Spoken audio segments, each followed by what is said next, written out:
बांग्लादेश की तरफ से ट्रांसपेरेंसी इंटरनेशनल बांग्लादेश ने रिपोर्ट निकाली थी परसों के दिन में। तो उस रिपोर्ट में खासतौर में ये कहा गया था कि 51% सीटें में धांधली पाई गई थी, मतलब वहाँ पर वोट रिगिंग हुई थी। तो जब ये रिपोर्ट आई तो उसके बाद काफ़ी हड़कंप मच गया था बांग्लादेश में।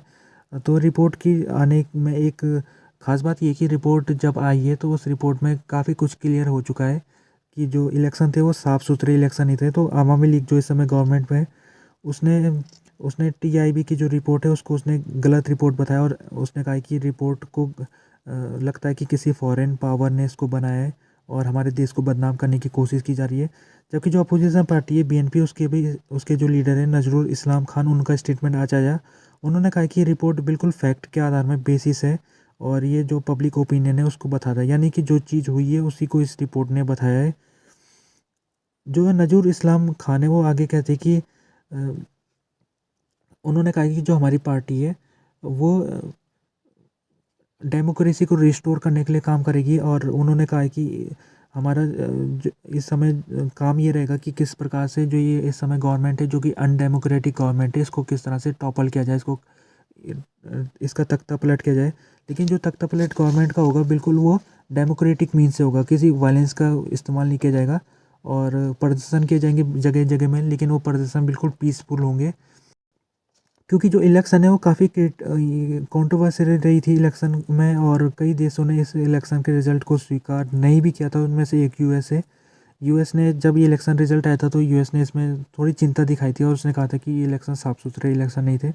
यूएस की तरफ से यूएस के जो स्पोक पर्सन है मिलर, उनसे पूछा गया कि जब ये इलेक्शन साफ़ सुथरे नहीं थे तो क्या आप बांग्लादेश सरकार के साथ संबंधों को तोड़ोगे। तो मिलर का स्टेटमेंट आया, नहीं हम तोड़ेंगे नहीं संबंधों को, लेकिन हम बांग्लादेश से अपील कर रहे हैं कि बांग्लादेश जो ये इंसिडेंट हुए थे, यानी कि जहाँ पर वोट रिगिंग हुई थी, तो वहाँ उस इंसिडेंट की जांच करे और जिन लोगों ने रिगिंग की थी उनके ऊपर कार्रवाई करे। तो ये आज के दिन मिलर का स्टेटमेंट आया।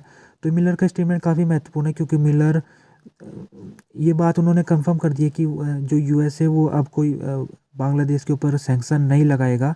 और यूएस ने, भले ही यूएस को ये इलेक्शन पसंद नहीं आए, यूएस को उम्मीद थी इलेक्शन से कि इलेक्शन साफ़ सुथरे होंगे, लेकिन जब इलेक्शन नहीं हुए साफ़ सुथरे तो यूएस ने कहा था कि हम सैंक्शन लगा सकते हैं। लेकिन अब मिलर का स्टेटमेंट आने के बाद ऐसा लग रहा है कि यूएस का बांग्लादेश सरकार के साथ काम करने के लिए तैयार है।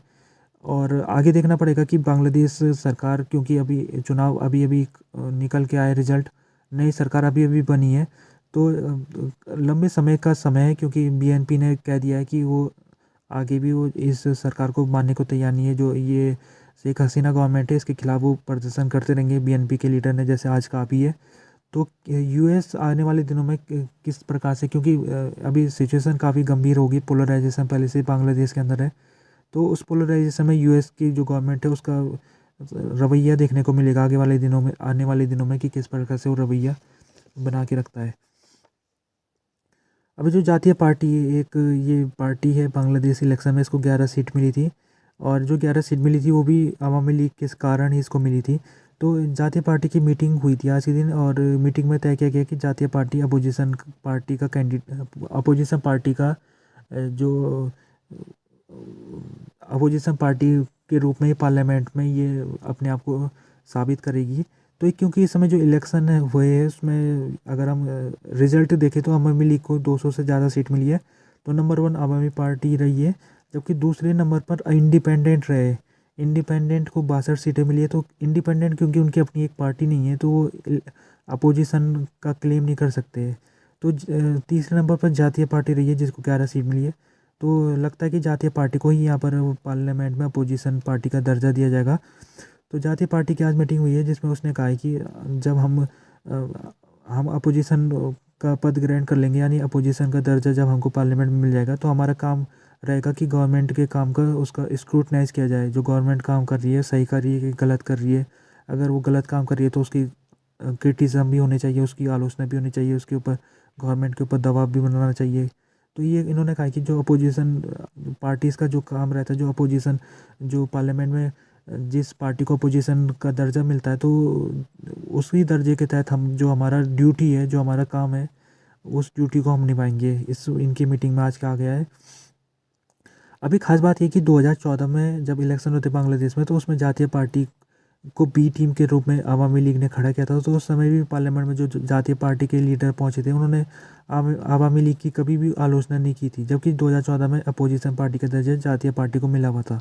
2018 इलेक्शन में भी कुछ ऐसी था, जातीय पार्टी ने अवामी लीग की कोई आलोचना नहीं की है। और अब देखने को मिलेगा आने वाले दिन में कि जातीय पार्टी पार्लियामेंट में किस प्रकार से अपना रुख रखती है, क्योंकि उसको ये भी ध्यान रखना चाहिए कि 11 सीट जो जातीय पार्टी को मिली है वो अवामी लीग के कारण नहीं मिली है।